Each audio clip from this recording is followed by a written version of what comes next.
Well, good evening and welcome to another exciting episode of Love Not Fear.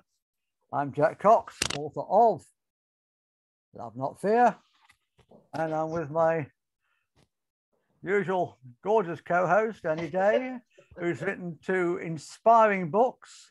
Thank you. Orgasmic Health and Your Guide to Feeling Fabulous Fast. Lovely. And we have Liberty Hope in the audience, who hopefully we hope will be asking some very searching questions.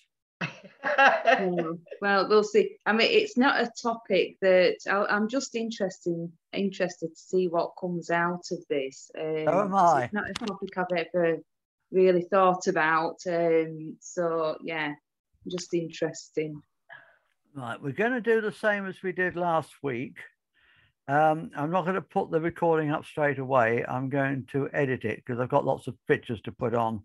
Oh, have you now? To help it make sense. Yeah. And right. So tonight we're going to be talking about alternative energy and why we need it. Yeah. Some people seem to think that we can beat the rising energy prices by nationalizing the energy companies. But public ownership is just a euphemism for government ownership. Oh, absolutely, darling. And we can't trust the government any more than we can trust the corporations. Exactly. Far less, in fact, and we've learnt that over the last couple of crazy years, haven't we? Yeah, indeed. And it has nothing to do with Ukraine or Russia. They'd already planned that they were going to put the prices up this winter. Well, I believe they wanted to put the price. The energy companies wanted to put the price, wanted to double the energy prices. So they threatened to quadruple them, and then arranged for the government to jump in and say, no, you can only double them, which makes the government look like heroes and makes us be very, very grateful that they've doubled our energy prices. Why do we keep falling for it? Well, not everybody's falling for it, Jack, clearly. No, clearly. You and I aren't buying this, are we, really? No, well, yeah. Anyway, the way forward, as far as I can see, has to be to make the energy companies obsolete.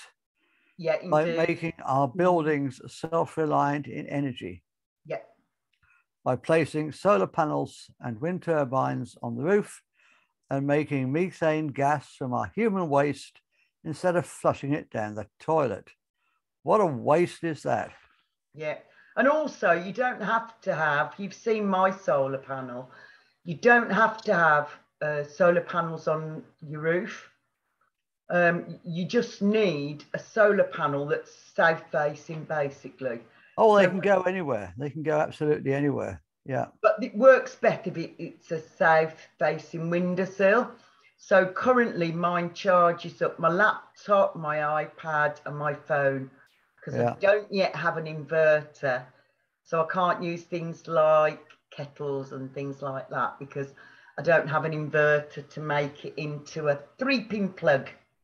No, to use it, we'll get into this later on, but in order to use that sort of amount of power, you'd have to put it into a battery.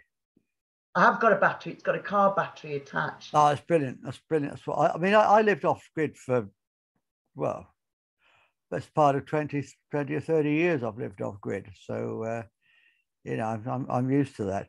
Inverters are cheap enough. They're only 20 or 30 quid. Yeah, I'm going to ask a man who knows what he's doing because I'm a wonderful healer and teacher. But that little solar panel you've got, I've seen that little solar panel you've got, and it goes into a mobility scooter battery, doesn't it? Yeah. Yeah, and it's all mounted onto a board. Absolutely, absolutely brilliant thing. Yeah. There are huge opportunities here for companies to develop the small scale technologies needed to do this. Yeah. So we can free ourselves from the overbearing centralized systems whether they're private or government.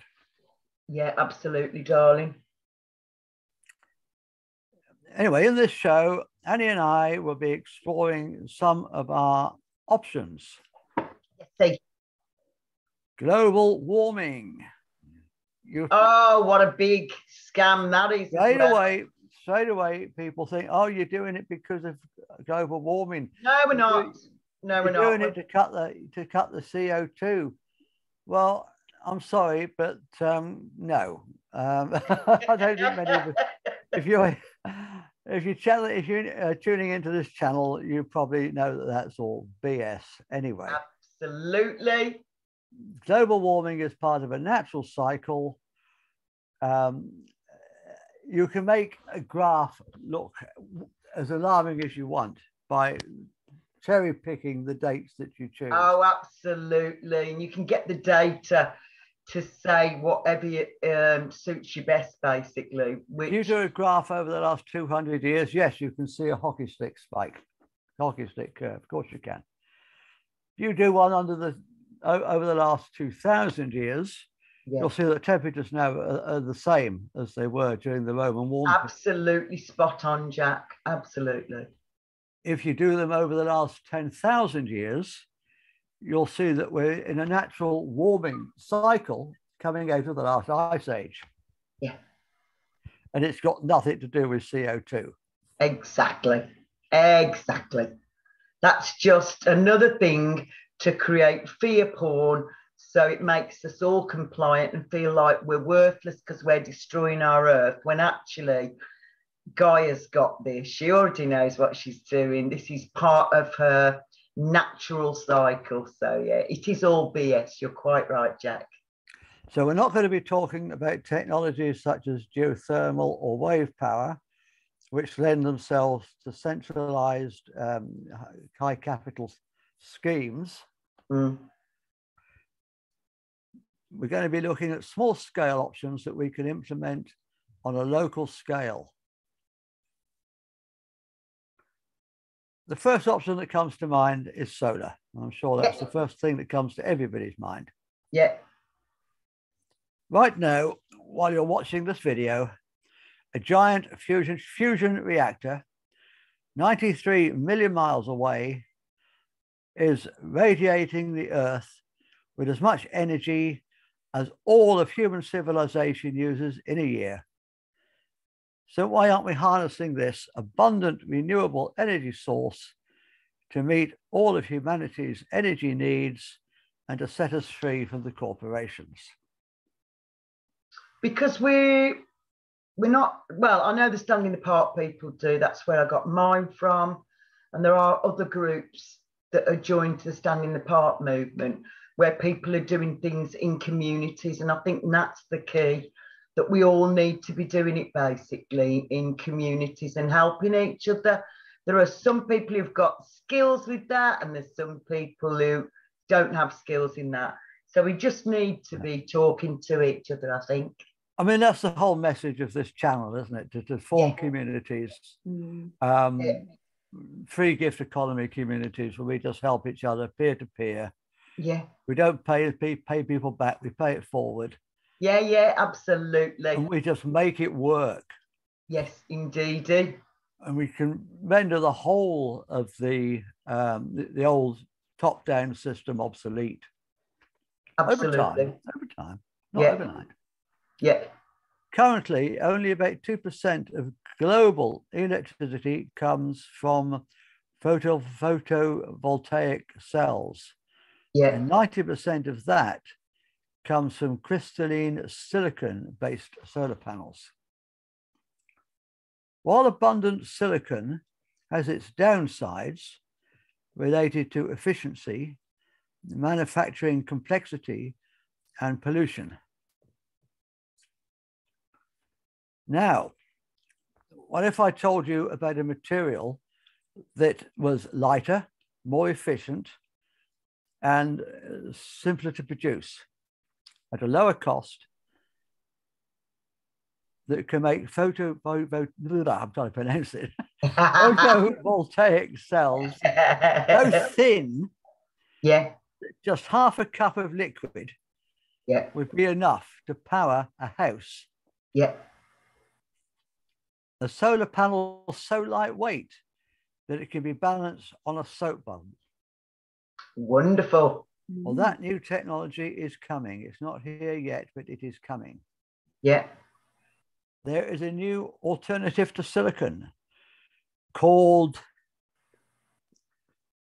perovskite. Perovskite. Yeah, something like that anyway. It sounds very innovative and it sounds very good. Yeah, it's set to revolutionize how we generate energy and sunlight. Don't worry, I'll be putting the word up on the screen when I edit this later on. and a link to it in the description. Wonderful. Perovskite is a naturally occurring calcium titanium oxide mineral composed, calcium titanite. However, the name is also applied to a class of compounds which is the same type of crystal structure, which can easily be manufactured. So we're not stuck to digging this stuff out of the ground. We don't have to make big holes in the ground everywhere. Although I read something a few months ago, and it was saying that although we're told that gas is non-renewable, it actually is. There was an engineer talking about the fact that the gas will actually just keep producing, that there is no shortage, that again, it's just what we're being told to, what shall I say, cause us to be fearful about scarcity. Yeah, I've heard about that. I don't know enough about it to form an opinion. It's something to keep on the back burner. Yeah, absolutely. But later on in this talk, I'm going to be talking about how we can actually produce gas from our own waste. Yeah. But we don't need to dig it out of the ground or pump it out of the ground. Yeah. Solar cell technologies fall into two groups: wafer-based and thin film cells. Yeah. Wafer-based cells are fabricated on semiconducting wafers and are usually protected by materials such as glass. These are the ones that we're familiar with, the ones that we have on our houses. Yeah. The ones that you have, Annie. Yeah. These are the crystal and silicon cells you'll typically find in bulky roof-mounted solar panels. Thin film cells are made by depositing thin layers of semiconducting films onto a glass, plastic, or metal substrate. And they use 10 to 1,000 times less material than crystalline silicon cells. Wow. These thin film cells are very light and flexible. Sounds great. Perovskite is the latest in a long line of different kinds of thin film solar technologies that have come and gone over the years. It absorbs light really efficiently. It's an ideal material for solar cells. Wonderful. What could you do with a solar panel with 100 times the power and performance of a conventional silicon panel?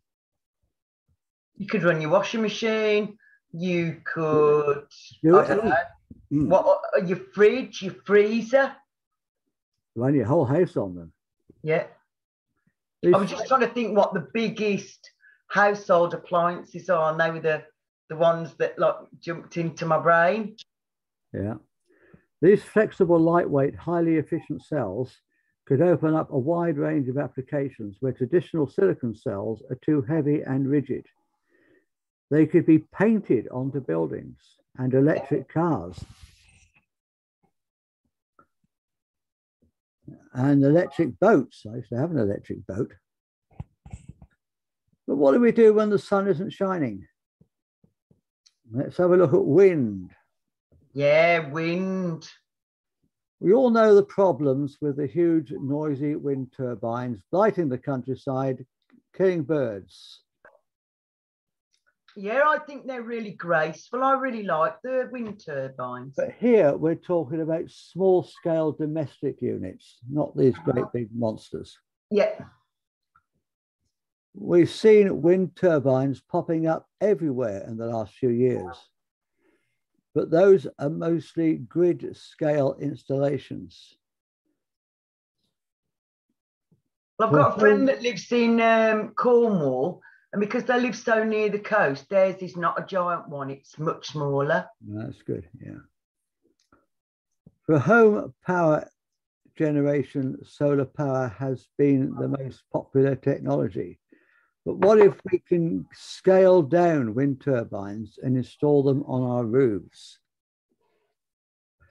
This is what I'm talking about. The problem with the big ones, the main problem as far as I'm concerned with the big ones, the grid scale ones, is that it ties us into the energy companies again. The small ones that we can put in our roofs, in our gardens, on our own land, can set us free from the energy companies. The only problem is that I go to a networking group once a month, and there were 3 people that have set up small scale wind turbines. And because we're inland, they were saying they're just not getting enough wind. So I don't know if they need to be, or at least if they would be more productive in coastal areas, maybe. I don't know. They're more productive in coastal areas for sure. But I'm going to talk about some new technologies later on in this talk. Go for it. So what would happen if we could install a wall of wind turbines? I'll be talking about that a bit later on. It's certainly a good idea to diversify the energy sources that we use and make ourselves more resilient and independent. Yeah. For instance, your wind turbine could still be generating power in the middle of the night when your solar panels aren't. Yeah.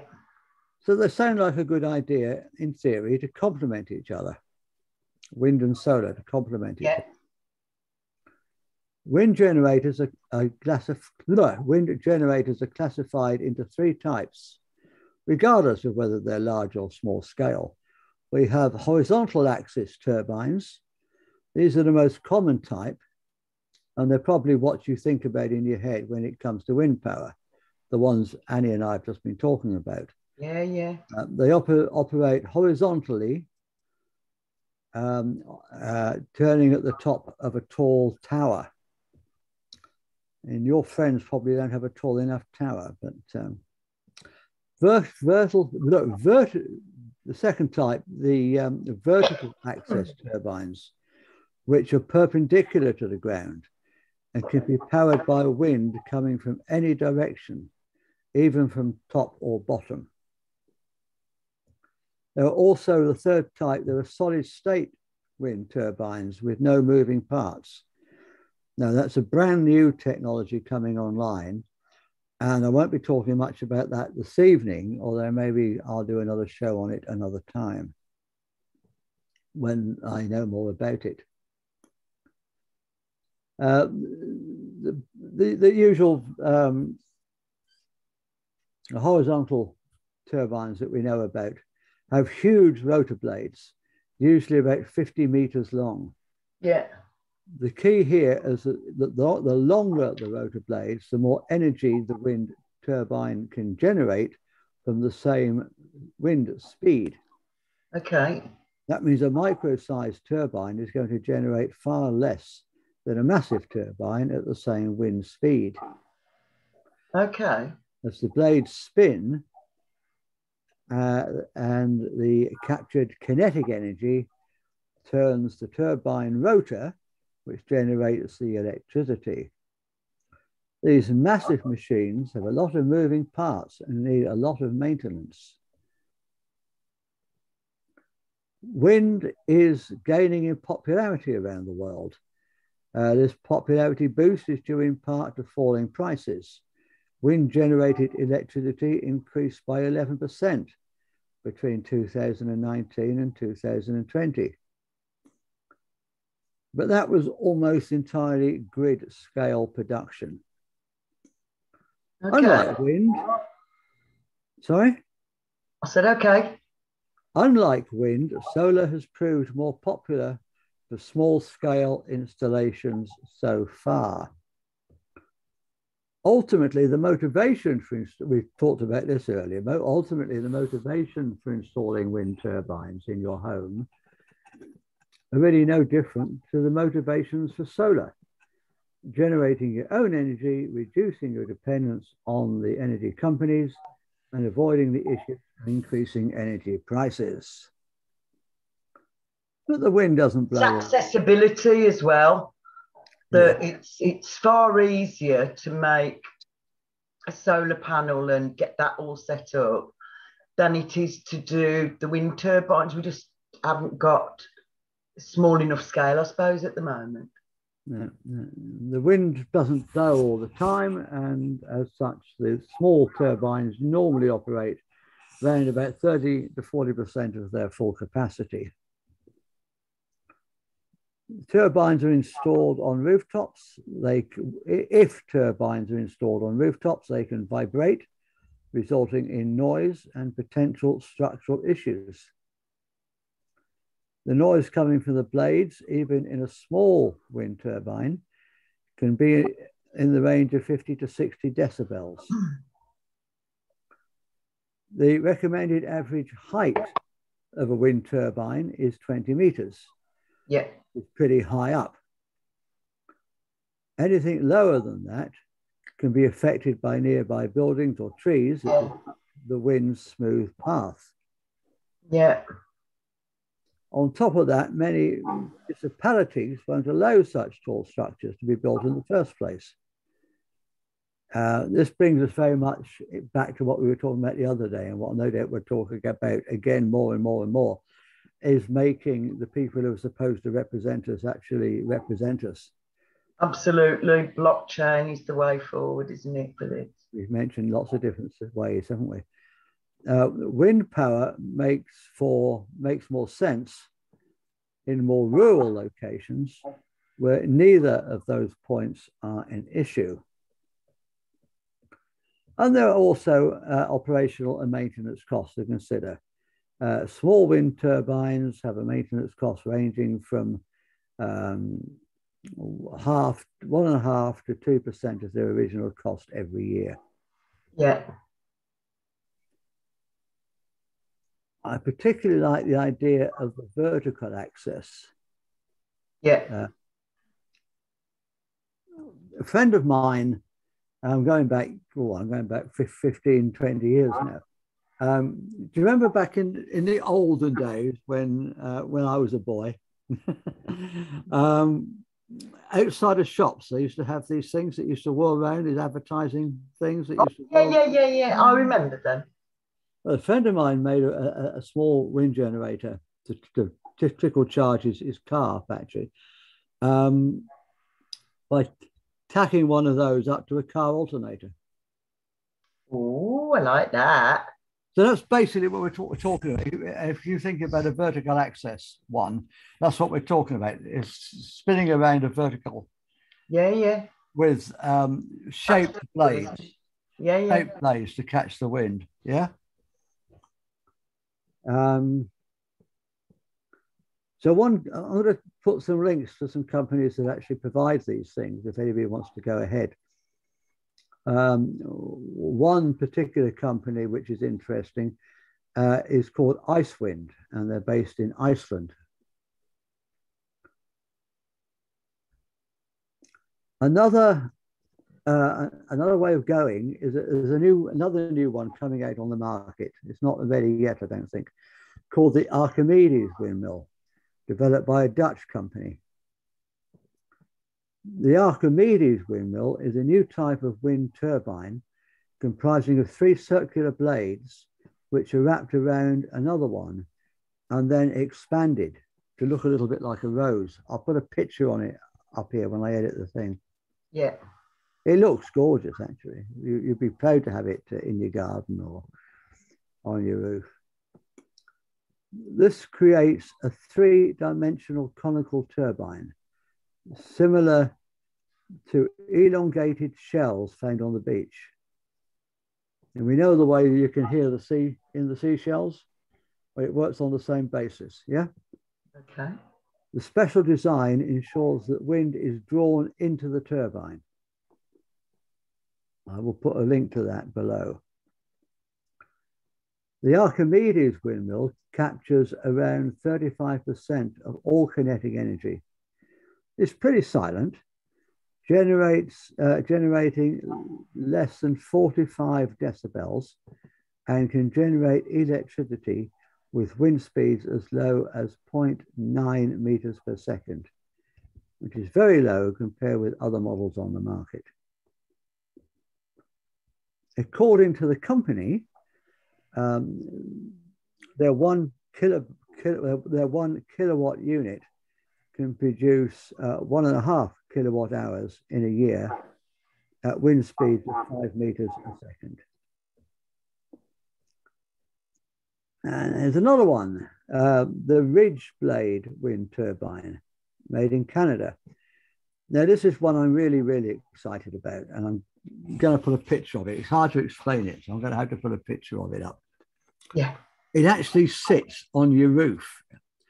If your roof is like that, it sits like that over your roof. Right. The ridge of your roof. It doesn't stick up. It's flush with your roof. So the planning people can't really object to it. That'd be handy. It's specifically designed to sit flush on the roof ridge of your house.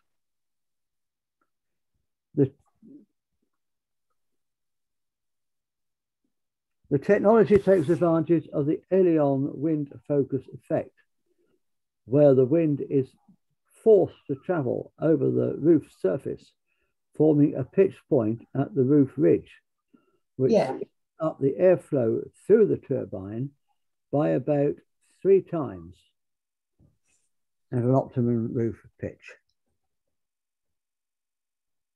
And I say they don't look out of place either. According to the company, this can produce up to 9 times the energy of a traditional horizontal axis wind turbine. It can withstand turbulent air conditions commonly found in urban environments, is relatively quiet and vibration free. So it's not going to damage your roof or your property. Yeah. The blades self-regulate, and the spacing between them results in a flow separation and torque loss at high wind speeds. The system doesn't require external or mechanical braking systems. The ability to protect itself during high wind events like storms is a very important feature. Now, this is the other thing I'm excited about. The wind turbine wall that I mentioned at the beginning turns power generation into an aesthetic feature. This wind turbine is built out of 25 wind turbine generators with blades spinning in the middle. The wall is 2.5 meters tall and 7.5 meters wide and can produce up to 10 kilowatts. The design can be customized for each customer. The turbines will operate at around 35% capacity, which is the average for land-based horizontal wind turbines. That means you can get around 84 kilowatt hours a day. It looks cool, but this technology is still in the concept phase and probably won't produce a great amount of energy in an urban environment. But having said that, Having said that, I mean, it's an idea in the industry that houses disrupt the airflow, and these things don't operate so well in urban environments. That's hardwired into their thinking. But have you ever been, well, London particularly, the little narrow walkways in London? I've been blown off my feet in those. They channel the wind. And that would be an ideal place to put something like that.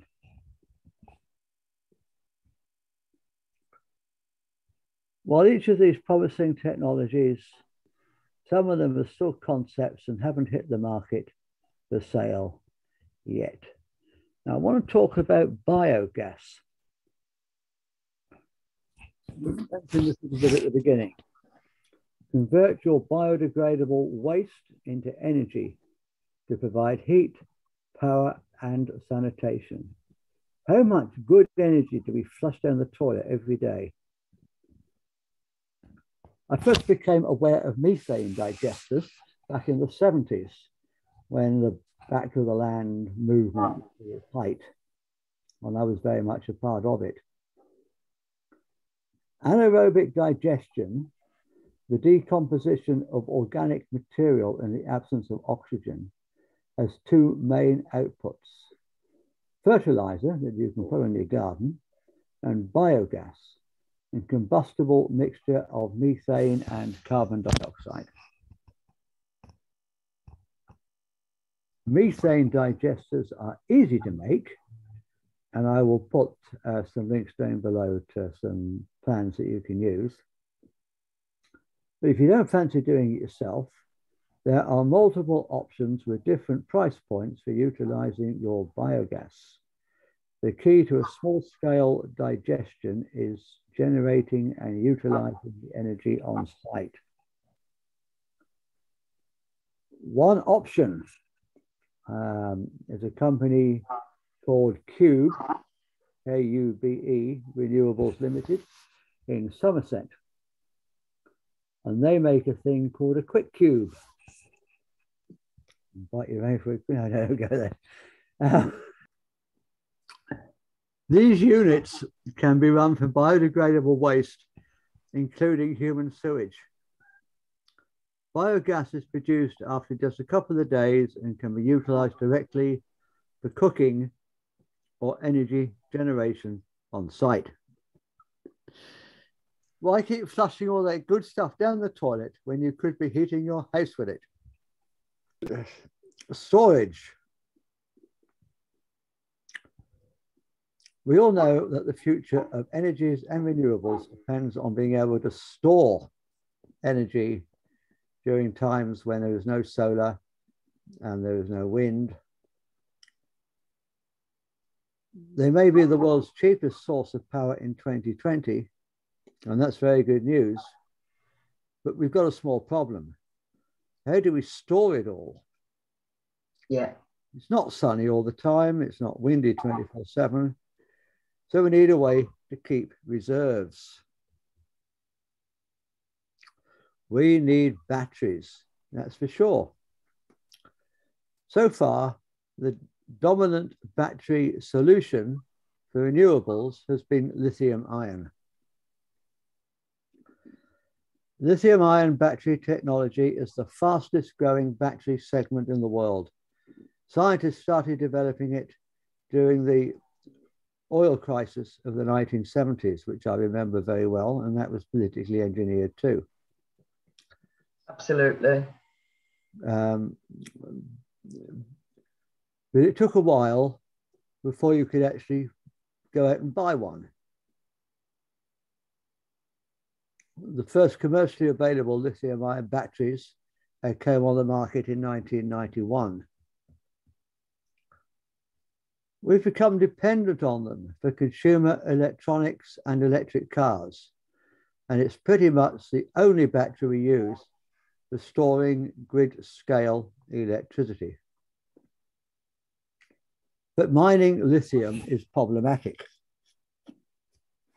Extraction processes involve pumping underground water deposits to the surface.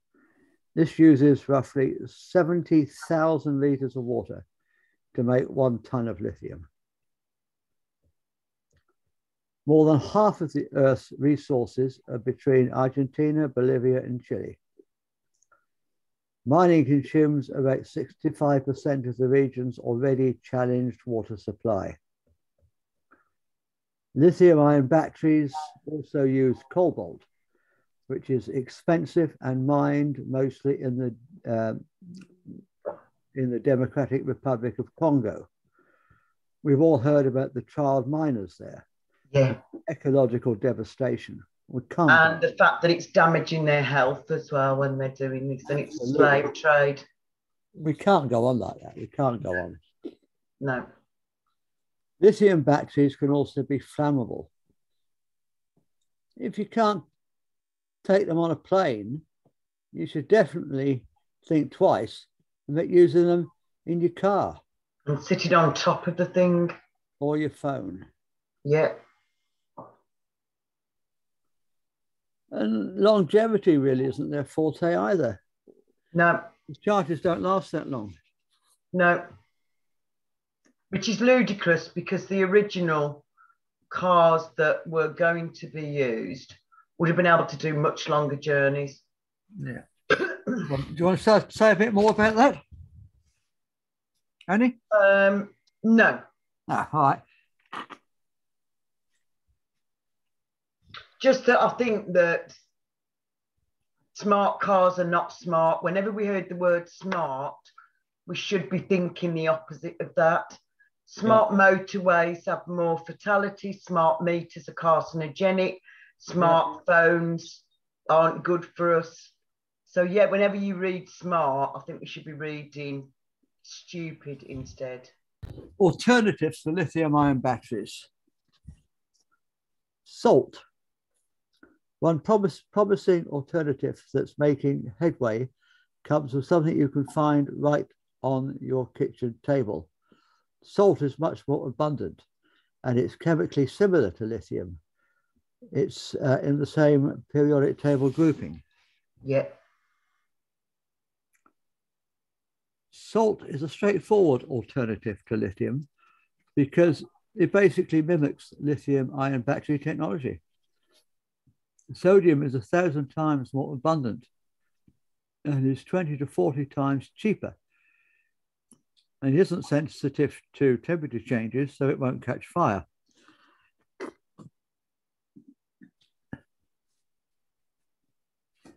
But it does have lower energy density, thus heavier batteries, which are not suitable for vehicles. But they can still be ideal for home installation. Yeah. There's also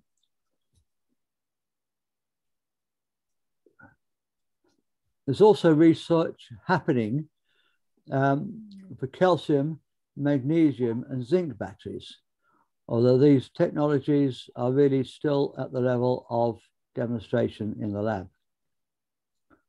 Flow batteries made from vanadium are also being developed. Vanadium is basically immortal. It can be recycled over and over again without degrading, so the battery can last for about 30 years. So perhaps we can talk more about that in another show, in a later show. Hydro storage. Now this is absolutely brilliant technique, and people have been using this for a very, very long time. Hydro storage comprises of a whopping 96% of global storage power capacity worldwide. It relies on a pretty simple gravitational principle where you have two reservoirs or lakes, one high and one low. And when you have an excess of power, you use that excess to pump water uphill to a higher reservoir. And when you want and when you let the power back down through a turbine, it generates electricity. That technology is ideal if you've got a hill farm. where you can have a tank at the top of your land and a tank at the bottom of your land. Yeah. And all the excess solar electricity that you're generating during the day, you can use to pump water uphill. And at night, you can let the water down to generate electricity for the house, and for the farm in the evening at night time. It's mostly used in big grid scale installations where you've got huge great lakes and reservoirs and things. But it's really ideal for small scale installation, where you've got a natural gradient. But even if you haven't, you could always build a water tower. Yeah. So let's look at salt again. We looked at how we could use salt in batteries. But what if we could store energy in the form of heat in really, really, really hot salt? We can melt salt with the sun during the day by using lenses. Think of starting a fire with a magnifying glass. You know how much heat you can produce from the sun if it's focused to a point. Yeah. And we can use that heat at night to warm our homes and to cook by. Molten salt is a great preserver of heat. In a molten state, it looks like water, and it's roughly the same viscosity as water. Sodium chloride, salt, melts at 801 degrees centigrade. So you do need to really focus the sun's rays with metabolic reflectors and lenses. Metabolic, parabolic. I know what I mean. I knew what you meant. A high melting point means the salt can absorb a lot of energy. It loses little of that heat and can keep it for 6 or more hours. While its material costs are relatively low, so come on, clever people out there, get together, design something, build something. There's a huge opportunity here for anyone who has design and building skills. Yeah. Who can make cheap domestic scale units for sale. Another opportunity is sand. If you've ever been to the tropics or even Spain, you know how hot the sand can be underfoot in the summer. It can burn your feet.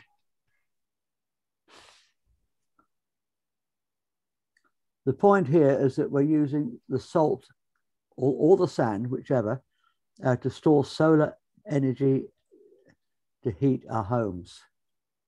We're not using it to generate electricity.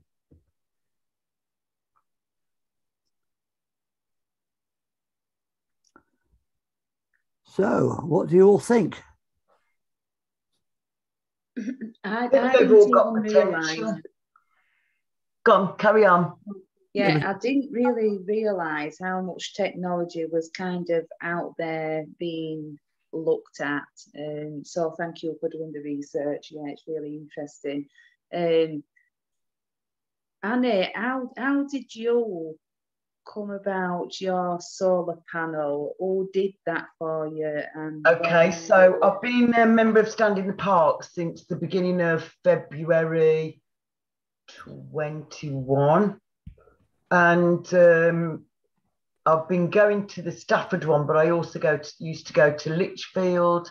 And before I was doing the show with Jack, I used to go to a Monday night Burntwood Stand in the Park meeting. So the guy who actually made my solar powered thing comes from the Burntwood Stand in the Park group, and he came to the Stafford group and he talked at length about, you know, what the benefits were. The whole of his house is off grid now. It's all solar powered, basically. So his wife was with him and she was saying, you know, you can run 3 loads of washing during the day because they've got loads of kids, and that it did the washing machine, the freezer, the fridge, but just every possible appliance basically. So he gave us the instructions for how to do it yourself.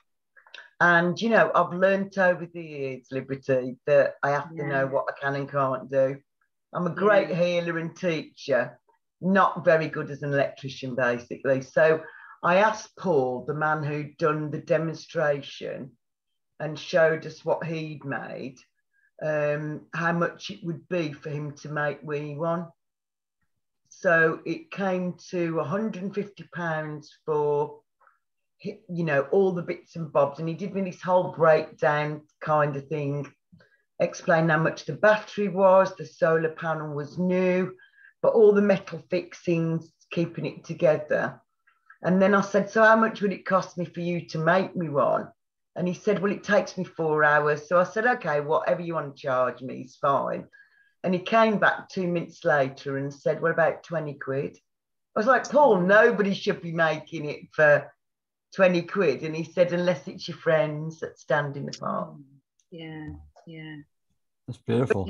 But I've made it. I don't have the capabilities to make it for myself. But that was really, really good of him.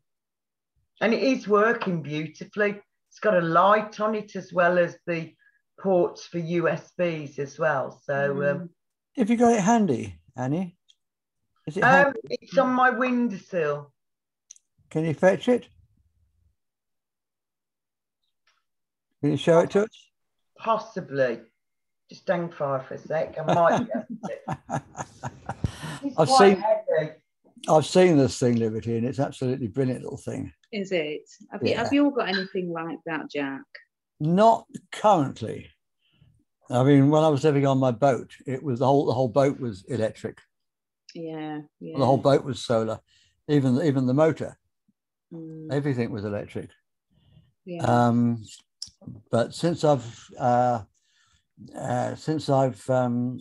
returned to living on land, no. Well, I had my place in Spain. Well, I've still got my place in Spain, but I haven't been to it for a long time. That was completely off grid. Yeah. And I had that for 17 years. Although I didn't live there full time, all the time. Hey Jack, this is it. Oh wow. It's very heavy. So obviously this is what you'd be seeing if you looked outside my kitchen window. So it's this big. Yeah. And then I'll turn it round so you can see all the fixings of it. So if I hold it up a little bit from further away, maybe. Hold on. Move my lovely chair out of the way. Go on, out the way.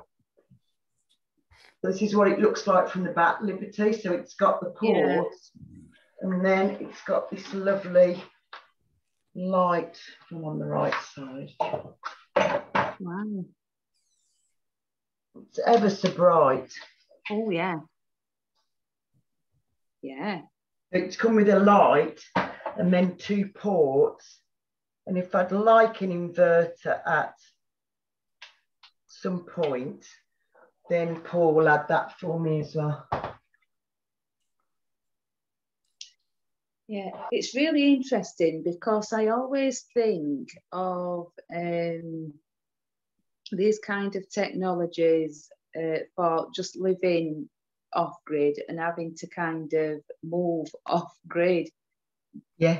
And didn't even kind of conceive the idea that we can have these technologies to assist us where we are now. Yeah, exactly. It's crazy, isn't it? Yeah. Yeah. Yeah, it's so I'm in a bungalow, and honestly, I've been able to charge up my laptop, my iPad, and my phone easily every day. Even on the days when there's been very little sunlight, it's still doing 3.3 at least. just loads more than I need. And again, because it's got the battery on as well, it's preserving it. Yeah. So yeah, it's good stuff. I think that the way forward at the moment is, rather than trying to, I mean, it's lovely if you can go completely off grid, and that's the aim, but to just reduce your reliance on the corporations. Yeah. Oh, absolutely, darling. I've got a friend who runs his car on, the man at the chip shop was paying someone to take away all his waste chip shop oil, you know, when they change it. And he'd seen, I don't know, he'd seen a video where you could just filter it, and he runs his Mini on chip shop waste oil. And all he said that he has to do is about every 3 months he has to put petrol in. But the rest of the time it runs beautifully just on waste chip shop oil. And it's done the chip shop a favour, because I didn't realise, but he was having to pay people to take the waste oil away. Yeah. Are you sure it's a petrol vehicle and not a diesel vehicle? Oh, it might be diesel. I'm not sure, Jack. I'm not a bit vague about this. Because I just thought it was a great idea, to be honest. It's very easy to. I mean, diesel is just an oil, isn't it? Yeah. Diesel oil. That's what it's called. But he's been on really long journeys. Like, he's got children who live in the Isle of Wight, and he goes there quite frequently, and that's what he runs his Mini on. Yeah, that's brilliant. Yeah. And I wanted to talk about some stuff that we could do to keep ourselves warm that isn't, well, necessarily renewable, but I have a weighted blanket that I put on my bed. See that? It looks like it's been, a giant has knitted it. So it's, you know, if we are going to be having times when we don't want to be using as much gas and electricity, wearing additional clothing, you know, wearing jumpers, wearing loads of socks, but also, no idea where my sister got this from, but I have a 3 foot long or 2 foot long hot water bottle. Yeah, I was just thinking about that. Yeah, hot water bottles. Yeah, because we used to use them years ago, didn't we? But that one, I put it in my bed when I finish work in the winter, and then crack on with the rest of my evening and having my dinner and going for walks and all sorts. And then by the time I'm ready to get into bed, it's really nice and toasty. Yeah, lovely. Yeah. My lovely weighted blanket on as well. Yeah. Because I think one of the things that kind of cropped up for me within this conversation was how much electricity and things that we use that we don't actually. Yeah. Do we need to be using as much as what we are? No, we don't, Liberty. We've become too soft, haven't we? We've become too comfortable with. I like. We want more ease. I mean, when I've lived off grid, I've loved the fact that I'm back to basics. Yeah. If I was off grid and having all the mod cons, it wouldn't have felt the same. No, yeah. It was being completely back to basics that was a big thing for me. Another technology that we could talk about is how to heat our homes with flower pots. Yeah, and candles. Oh, I've seen. Yeah, I saw that on Facebook actually. Yeah. I'll put a link below about that, because I use that on the boat, and it does work. Yeah. You just have a candle under an earthenware pot. Yeah. And a little bit of a gap underneath for some air to get in. And it works even better if you've got 2 pots, one big one over a smaller one. Yeah. You're double skinned, because both heat up and both store energy. Yeah. And you can be surprised how hot the room can get just with a little nightlight candle. Yeah. for a fraction of the price of the running central heating. Yeah. Yeah, yeah. But I like these simple ideas. Yeah. And I even saw a video recently, I'll see if I can find it, where the guy was showing you how to make an ornamental hanging version that actually looks nice. good. Actually looks good. I mean, yeah. So I think this is the way forward, don't you? Yeah. We can't keep paying these ridiculous energy prices. Yeah. And even if some people watching have got loads and loads of money and you don't mind paying the prices, whatever they are, you still need to have an alternative system for when there's a power cut. Yeah. Oh, without doubt. Without doubt. I think one of the biggest things I had, biggest annoying things I had in Spain when I first went there, I was trying to run an online business and the computers kept going off. Yeah. Two or three, at least once a week in the early days, at least once a week, we had no power or no internet for 2 or 3 hours at a time. Yeah. And I had to develop alternative systems to keep us going. Yeah. Not much you can do with the internet, but at least I was able to keep the electricity going. Yeah. So interesting stuff. Very interesting stuff. Yeah. So I'll come and pick you up at 5:45 tomorrow, lovely Jack. What's that for? You come into the Barbernell Centre with me. Oh yeah, the health group. For a healing treatment. Yeah, I've forgotten all about that. Yeah, nice. I did say I'd go. Oh, was that good that I just gave you that little prompt? All right, so give a plug now for this group that you've started. Tell you about the group. Yeah, give us a plug. Okay, so the Natural Healing Hub, which is the name of this group, will be doing what we originally said we were going to do. So we're going to do assessments, and we're going to do treatments and a meditation every Tuesday evening from what time do we start? 6 o'clock until 9 o'clock. Okay. And we won't be using any NHS stuff. We're not going to be using nurses to do the assessments, because what we really feel is most important is we'll do what I've been doing since 1998, which is I'll get you to fill in a bit of a form so that we've got, your lifestyle, what supplements you may or may not be taking, and then what's troubling you. What do you really need help with? So that's what we're doing. We're going back to doing what we've always done. And there are so many beautiful natural healing things that we can use that I feel very excited about it. Will it aim with That a sounds amazing. Yeah. Yeah, I'll be doing the meditation for the last half an hour. Lovely. Right, guys, I'm going to shoot off because I'm joining another group in about 10 minutes. A busy girl. So, yes. So, Okay. lovely to speak to you both, and catch you next time. Okay, Thanks for you. coming, Liberty. Bye. Bye-bye. Bye. Bye, love. Bye.